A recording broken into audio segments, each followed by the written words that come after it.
Let's go, everyone. Today, super excited to be unboxing this Lululemon steady state pullover hoodie. The color is some sort of green. I forgot the exact name, but can't tell from the tag. But I'll put it in the video description what color this is. It's a nice dark green color. Medium, designed in Vancouver. Unboxed a couple of these hoodies and got a few more because I really like this hoodie. It's a nice kangaroo pouch, goes all the way through. Really soft, fits really well.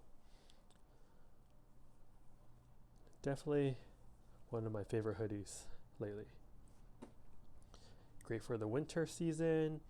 It's a relaxed fit, not too baggy or loose or anything though. Really like the hood. Hood is nice, spacious.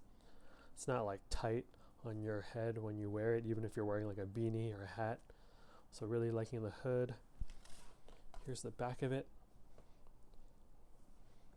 And yeah, looks pretty basic, but it is very, very nice.